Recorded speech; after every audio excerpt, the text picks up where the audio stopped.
Dinosaurs. The word means literally terrible lizard. They've fascinated the minds of children and adults alike since the discovery of their fossilized bones in the mid-1800s. Thousands of TV programs, movies, books, magazines, and radio shows have been dedicated to them and the time when they roamed the earth.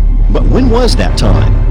Starting with Charles Lyell in the late 1700s came the idea that the layers of rock and sediment we see around the world took millions of years to form.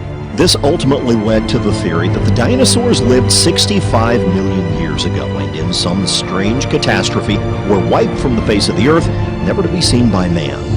Today, the idea that dinosaurs and man were separated by 65 million years is accepted as fact, with little question by most people. But is it true that man has never seen a living dinosaur?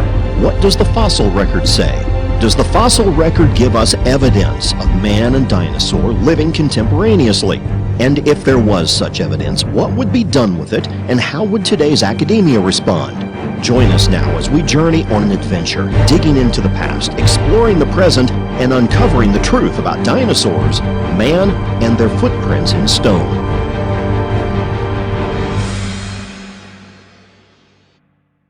Nestled in the rolling hills of north-central Texas is a little town called Glen Rose.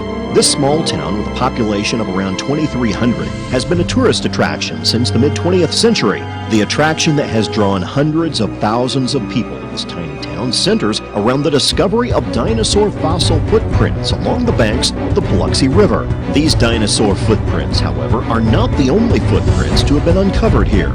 In 1908, a massive flash flood tore through the Biloxi River, causing Volkswagen-sized boulders to be washed down the stream. The flood caused the river level to rise 27 feet, and the erosion that resulted from the flood exposed new layers of rock in the bed and shores of the river. When this thing flash floods and it rips through here, now before they dammed it, this was the only river that was undammed in Texas. And for every mile, it drops 7 feet.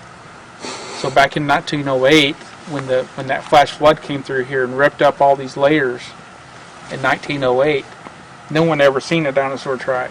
Ernest Adams and his brother George Adams are credited with finding the first theropod footprints.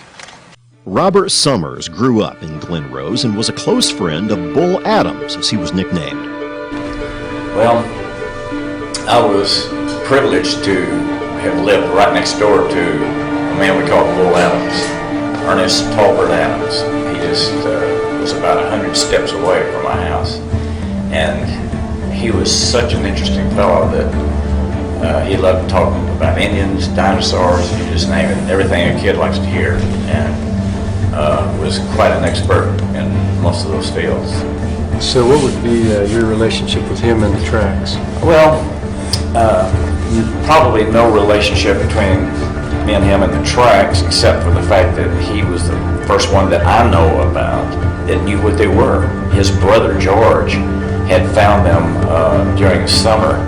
He was just kicking around the rocks up the creek here in town. Bull Adams was friends with another resident named Charlie Moss, and in 1909, on one of their numerous swimming excursions in the Biloxi River, Bull showed Charlie Moss another set of tracks. He referred to them as giant man tracks. At least 15 local people testified to seeing the same set of tracks in that area, which became known as the Fourth Crossing Tracks. Moss said about the tracks, they were so plain that you could see where he was walking, and then he got up on the balls of his feet and commenced to run. But it was Charlie Moss who discovered the first human footprints when he came back from the war, was recuperating in his hometown. First human footprints among dinosaur footprints after a spring flood had ripped up the ledge. Well, Bull Adams examined them, and Bull Adams, the scholar, Oxford scholar, who grew up here as well, thought that actually, since he was an anthropologist, he felt that the earliest evidence of man was at Glen Rose. Emmett McFall, another local resident of Glen Rose who owned property adjacent to the Biloxi River, claimed to have first seen the giant man tracks in 1923 when he was 28 years old. What do you remember about your grandfather Emmett and what he found and saw? Well, of course, personally, I first remember in the 50s, in the early 50s when I was a young boy, but he bought this place in 1929. And just a year or two after he bought it, they had a big flood, and he'd uncovered some of the tracks that are visible today. But Emmett McFall, when we went to his house, it was the most unusual house, I guess it's still over there. And he had some of the tracks around a tree. He's the one that, he and Cecil Doherty, the one that told me where they were. And then I'd take field trips every year. When the stock market crashed in 1929, the Great Depression hit, and many people did just about anything they could imagine to earn money. Several local residents, like Jim Riles and his wife, took up the side occupation of chiseling dinosaur tracks out of the riverbed and selling them to tourists. During the 30s, he had a man that worked for him that lived here on the place named Jim Riles, and Jim dug out what we call human tracks and dinosaur tracks, and they sold them to different people. To the residents of Glen Rose, Texas, the idea of man and dinosaurs living together was not so strange. Before the 1930s, the theory of evolution had not become widespread throughout the public education system. As a result, the residents in and around Glen Rose thought nothing of these giant human footprints in stone. The amazing thing about it is that I wasn't amazed at the time. And we were looking at these tracks, and I walked over to the side and I said, well, they must have been playing with the kids down here, because here's some boy or man tracks right alongside of them, but I didn't think anything about it. And until much, much later, found out the significance of man tracks with dinosaurs. I didn't have a problem with that. And until I started learning some of the things they were teaching in schools, man came along a long time after the dinosaurs, supposedly. A very clear and pristine human track was extracted by Riles and then sold to a Dr. Cook in Cleburne, Texas. Well, I guess that was in the 30s, or it might have been in the 40s. He dug out a real good one that he sold to, he was a doctor, an MD over in Cleburne in Johnston County, and it was perfect. I never seen the actual track. My dad and my granddad did, but I seen pictures of it. But it had just perfect 5 toes, arch in the foot, heel just like we have today if we was to step in mud, and then the mud would harden, and form. I mean, it was perfect. Thousands of people claim to have seen this track, which was on display on the wall of the Cook Medical Clinic. Unfortunately, upon Dr. Cook's death, it is believed by his son that the track was stolen and is still missing to this day. In the late 1930s, early fossil hunter Roland T. Byrd came to Glen Rose looking for fossils and dinosaur tracks. His initial interest in Glen Rose was sparked by a set of fossilized human footprints he saw on display in a small Arizona trading post. Byrd was quoted as saying this in Natural History magazine, quote, "Yes, they apparently are real enough. Real as the rock could be. The strangest things of their kind I have ever seen. On the surface of each was displayed the near likeness of a human foot, perfect in every detail, but each imprint was 15 inches long." Roland T. Byrd actually etched his name in paleontological history by coming to Glen Rose and directing the excavation of a series of dinosaur footprints in the Paluxy Basin, near the area that is now the state park. The May 1939 Natural History magazine article was the first and last time Byrd mentioned the human tracks in his writings of the Paluxy fossil tracks. A short time later, a geologist named Clifford L. Burdick was inspired by the article and decided to investigate the Glen Rose tracks. Burdick began his search with the human prints he saw in the article taken from the storefront window in 1945 and managed to locate them in a small museum in Arizona. Now later in 1950, he published a short article entitled "When Giants Roam the Earth, Their Fossil Footprints Still Visible," in the Seventh-day Adventist periodical Signs of the Times. Burdick continued to research and document the tracks throughout his lifetime, and multiple footprints, both dinosaur and human, were found and extracted from the riverbed. The primary reason they were extracted was because when exposed to the weather, they were subject to serious erosion due to the carbonic acid that built up on them. They would be preserved if extracted. You see, erosional factors are at play. Weatherizing the flow of the river. And when the river gets dry, carbonic acid actually eats into the rock.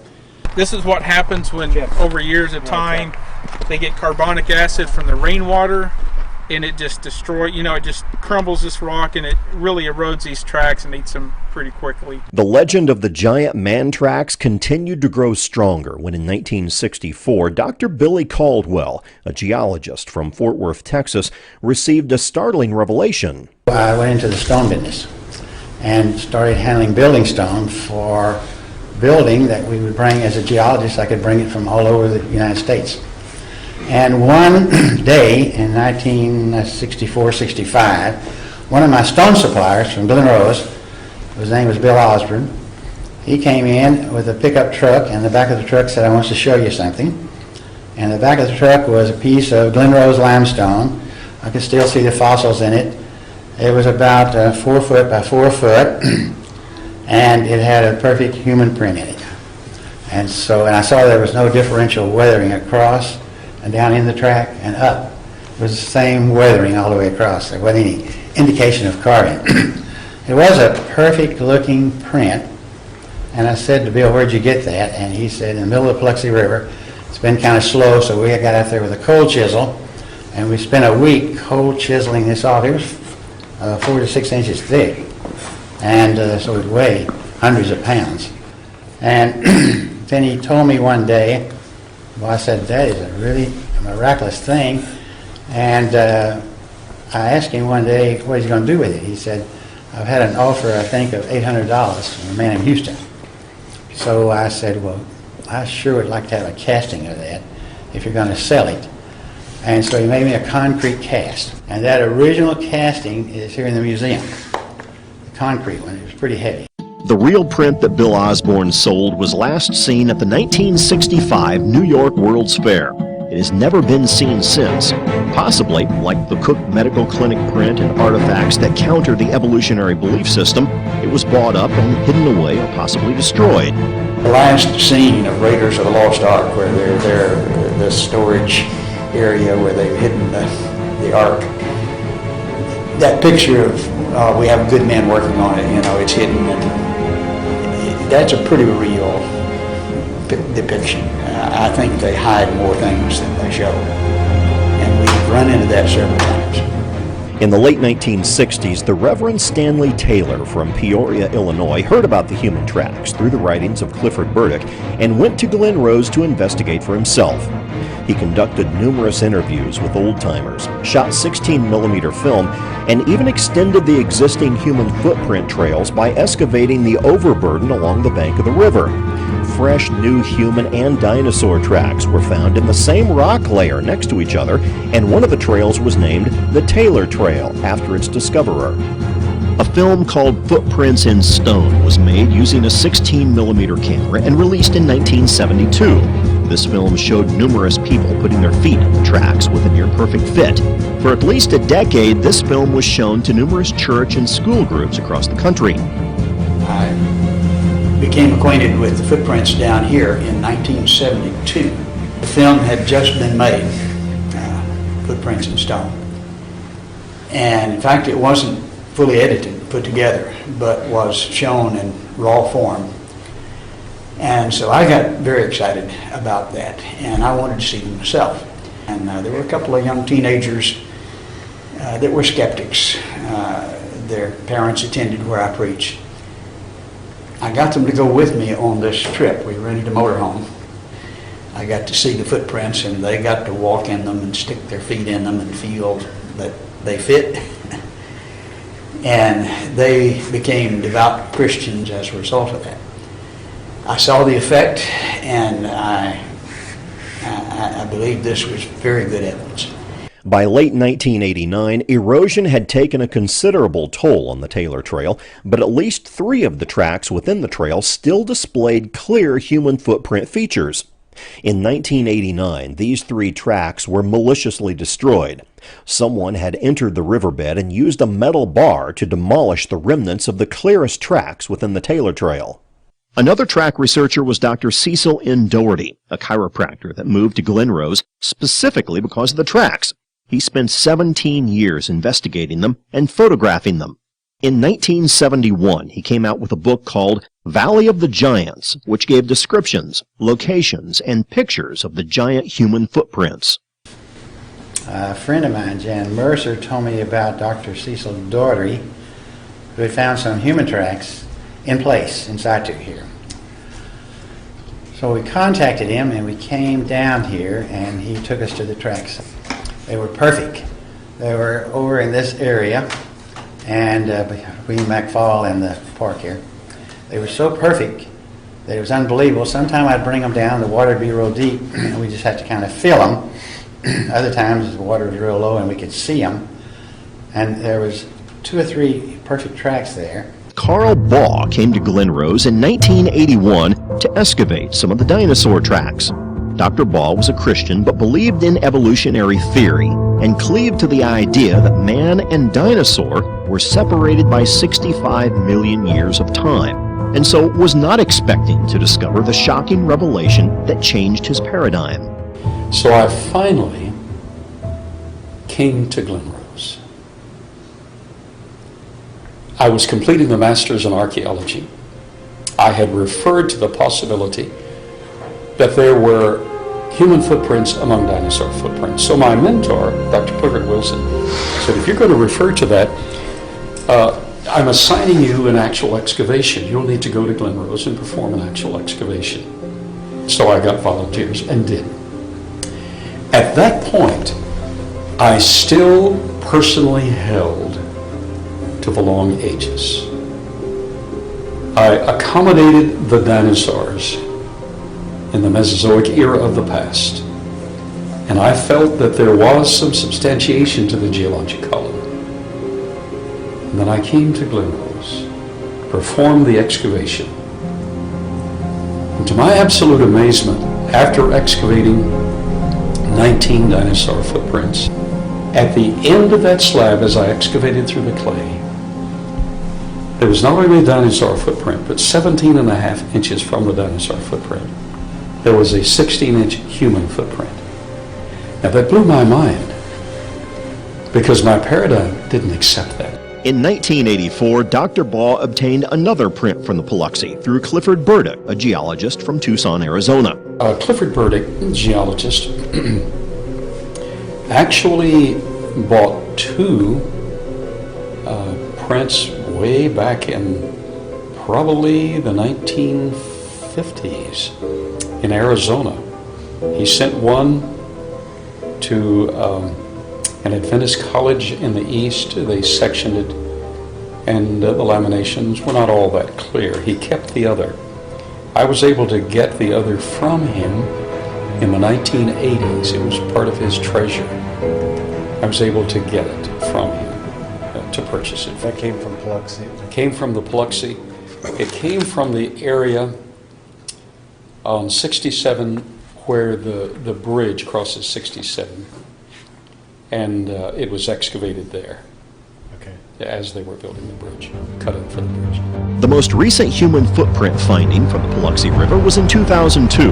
A resident of Stephenville, Texas, and amateur fossil hunter Albus Delk was walking along a tributary of the Paluxy River when he came across a fairly large fossilized rock with a dinosaur footprint in it. The rock was lodged between several other rocks, and after about 45 minutes of work, he was able to get the slab loose. He took it home and stored it with the rest of his other fossil findings that he had accumulated through the years. The rock remained uncleaned and stored in his collection until 2008, when he decided to sell some of his fossils. In preparation for selling the rock fossils, he took a soft brush and started to clean the dust and dirt off the slab when it revealed an amazing discovery. Within the tip of the dinosaur footprint was the outline and shape of a human foot. The rock clearly displayed all 5 toes, instep, and heel partially penetrated by a 3-toed theropod type of dinosaur. Here we have a human footprint, 11.5 inches in length, same length as the O.W. Willett print. This was discovered by Alvis Delk. Human footprint stepping first. Stepping on and intruding into the human footprint is an Acrocanthosaurus dinosaur footprint. Notice some of the mud was consolidated in the human footprint, and the dinosaur actually pushed it up into the human footprint as he moved forward. Spiral CAT scan technology has been applied in 2 certified laboratories and has found that under the human track, around it, under and around the dinosaur track, we have the same compression density. So it is genuine. Another significant footprint that Dr. Baugh obtained in 2010 was the O.W. Willett print, which was carved out of a limestone ledge along the banks of the Paluxy River in the 1950s at a location along the river where the current Dinosaur Valley State Park is located. Willett's family was in possession of the print for 60 years and finally decided to sell it to Dr. Baugh's museum. Retired park rangers have told people that they used to have yellow paint sprayed around the human tracks and would point them out to the public when they came to visit. But after evolution became popular in the 1970s, they were forced to tell the public that there were no human tracks in the park. When we investigated Dinosaur Valley State Park, we were told by the park interpreter that there were no human tracks in the park. You're not going to ask me anything about man tracks? If you do not want us to ask I you do anything not about want man to tracks, talk about man tracks. That's fine. then we will not. Then we won't ask you those questions. Okay. Because there's none in the park. Dinosaur Valley State Park was going to have a grand opening on that weekend, and that there was going to be, dinosaur footprints and, that kind of stuff. And so we decided, let's go check it out. So we go there. There were signs that were pointing to the different tracks, and the different dinosaur tracks and to the human footprints. And the dinosaur tracks on the signs were yellow with black letters. And they said the names of the dinosaurs that made those tracks. On the human footprints, on the big ones, there was a sign that was pointing to one of the big ones, and it said caveman tracks. So I got down, and because that really caught my attention, and I put my hand and started feeling that human track, that big one. And I never ever heard of such a thing. And I saw the sign, caveman tracks, and that got my attention. So time went on, a few years. One day I was reading in Genesis. And I read, I think it's in Genesis chapter 6, where the Bible says that right before the flood that there was giants on earth. And right when I read that, it was like a slide, like a picture in my head. I remember that footprint that I had seen about 12 years before that. There at Dinosaur Valley State Park. And I told my wife, I got up and I told my wife, it says here that there used to be giants on the earth. We got to go in the car. We got to go. I got to show you these. So we made a beeline for the state park. 12 years had passed since the time that I'd been there with my buddies. And we went, my wife and I, and went down there and we looked and looked and looked. Couldn't find any human footprints anywhere. So go back into the office or there, the area where the rangers and all the people that work for the park were sitting behind their desks and stuff, and I'll go up to the counter. I said, what happened to those caveman tracks that y'all used to have out here? And they all looked at me and they didn't say anything. I said, what happened to the human footprints and the caveman tracks that you used to have here? And someone spoke up and said, we never had anything like that out here. I said, oh yes you did, back in 1972. I saw them and my buddy saw them. No, we've never had anything like that. So I left, and we were in the parking lot, but there was an elderly gentleman that was inside, and I didn't notice him, but he followed me outside. And he stopped me in the parking lot. And he said, pardon me, sir. And I said, yes. He said, I heard what you were saying inside. I heard what you were asking those people in there. he pointed to it's kind of wooded around in there. It's hilly and wooded. He pointed to the woods, and there was a building, a small building like a shed. And he said, those signs that you said you read, caveman tracks and the dinosaur names that were on those signs. He said, they're in that shed, there in the woods. That shed, you see it? I said, yeah, I see it. He said, those signs are in that shed. And I asked him, how do you know? He said, I put them there. And I said, you put them there? He said, yes, I put them there. He said, I used to work here back during that time that you're talking about. And I asked him, I said, well, what happened? And he said, well, they took the signs out and they took the footprints, they took them out. And I said, well, then they were here. He said, oh yeah, they were here. But the human tracks aren't just a local phenomenon. This is a worldwide occurrence. There are fossil footprints in almost every continent of the world. We find them in Asia, we find them in Africa, South Africa, we find them in France, Italy, Australia, Mexico, Central America, Nicaragua. Some of the footprints here locally are in Glen Rose. We also find them in Tennessee and in Kentucky, in Oklahoma, in Utah, in Arizona, in Colorado. And so this isn't really isolated to Glen Rose. These fossil footprints can be found on a global scale in many different parts of the world. There are two more sites in Texas, down near Sonora, Texas. There's a site where there are 5 in a right-left pattern. They were discovered in the 30s.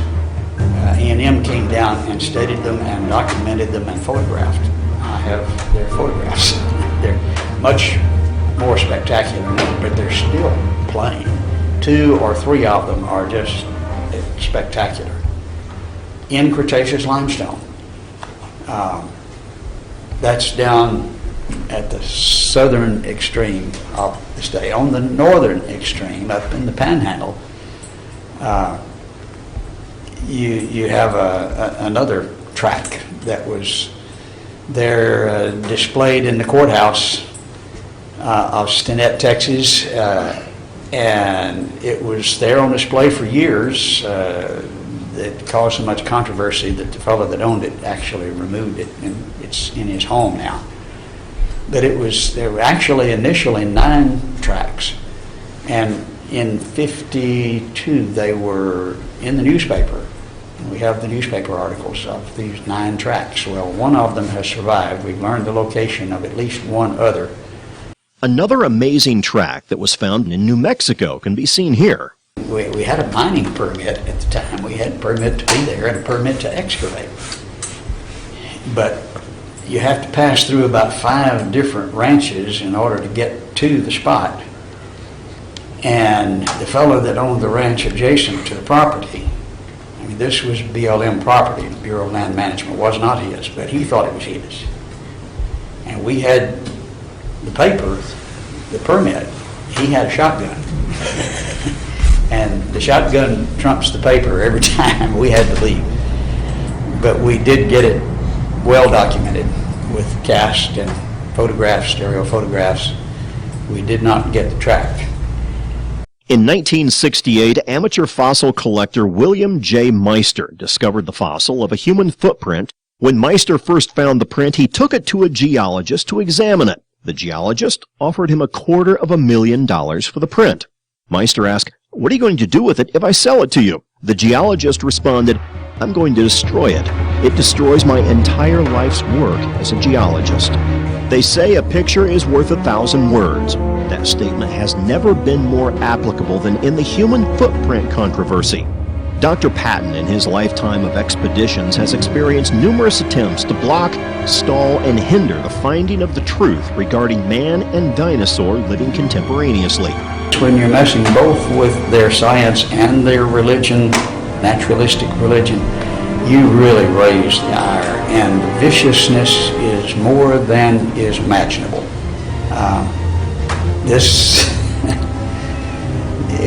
You kind of get used to it. You try to work with it and avoid it, but it doesn't surprise and it doesn't deter.